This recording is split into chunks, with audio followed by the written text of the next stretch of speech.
तीनों लोकों में महाराज जयघोष हो गया। सनकादिक ऋषि भागवत महापुराण की कथा सुनाने आ रहे हैं। नारद जी महाराज मुख्य यजमान बनकर के बैठे हैं। गंगा के किनारे आनंद नामक घाट पर भागवत की कथा होगी। सो देखो महाराज जन समुदाय दौड़ पड़ा। गृहस्थी दौड़े, सन्यासी दौड़े, ब्रह्मचारी दौड़े, तेजस्वी तपस्वी अमलात्मा महात्मा दौड़े। और जो महाराज वहां भक्त समुदाय पहुंचा, सबने अपना अपना स्थान ग्रहण किया और प्रेम से मिट्टी को इकट्ठा करके ऊंचा सिंहासन बना करके गाय के गोबर से लीप करके और महापुरुषों के लिए श्रेष्ठ सिंहासन बनाया और कथा प्रारंभ हो गई है।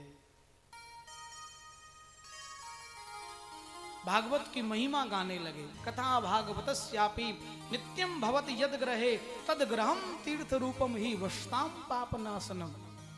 सनकादिक ऋषि नारद जी को और समस्त भक्त समुदाय को कह रहे हैं कि जिसके घर में भागवत की कथा प्रतिदिन होती है, नित्यम भवति यद ग्रहे, एक दिन दो दिन नहीं, मन बना तो 2-4 दिन पढ़ लिए, फिर 2 महीने 15-20 दिन विश्राम, फिर मन मना फिर पढ़ लिए, ऐसे नहीं।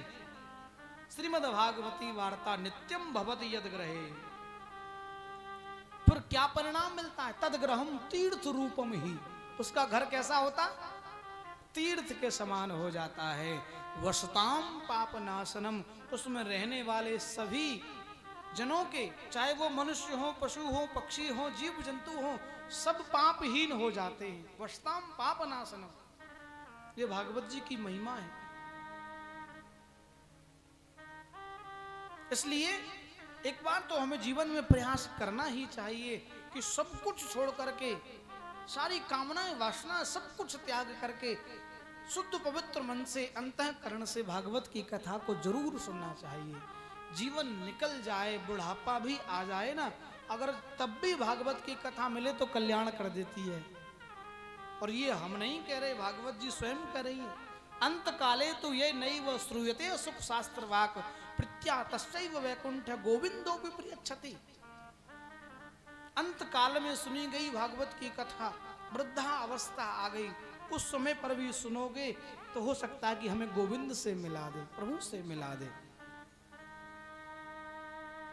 और कहा महाराज, जिन्होंने अपने जीवन भर केवल और केवल पाप कर्म किए, आजन्म मात्र मपीन सठेन किंचित चित्तम विधाय सुख शास्त्र कथा न पीता, ऐसे व्यक्तियों का भी महाराज भागवत की कथा कल्याण कर देती है। पापियों का, क्रोधियों का, लोभियों का, लालचियों का, अपराधियों का, सबको महाराज भागवत की कथा पवित्र कर देती है। लेकिन कब? जब शुद्ध अंतःकरण से सुनी जाए तब। और दूसरी बात कही, दिनानाम नियमो नास्ति सर्वदा सर्वडम मतम।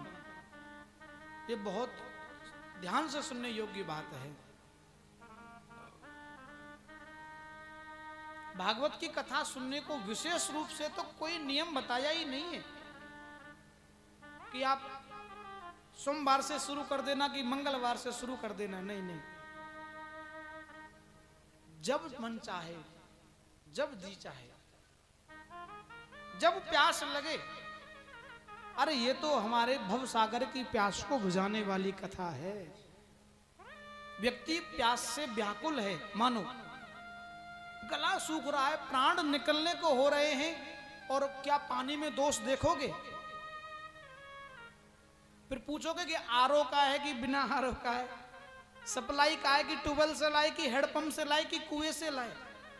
अरे भैया प्यास लगी है, प्राण निकलने को हो रहे हैं, तू बस दे। इसी प्रकार भागवत की कथा है। कब होगी, कहां होगी, कैसे होगी, इस चक्कर में ज्यादा नहीं पड़ना चाहिए। इसमें भी 2 प्रकार की अभी बताएंगे भागवत महात्मा, सकाम और निष्काम। निष्काम हो तो कोई जरूरत ही नहीं है। दिनानाम नियमो नास्ति सर्वदा सर्वडम मतम। इस प्रकार से भागवत की महिमा बताई।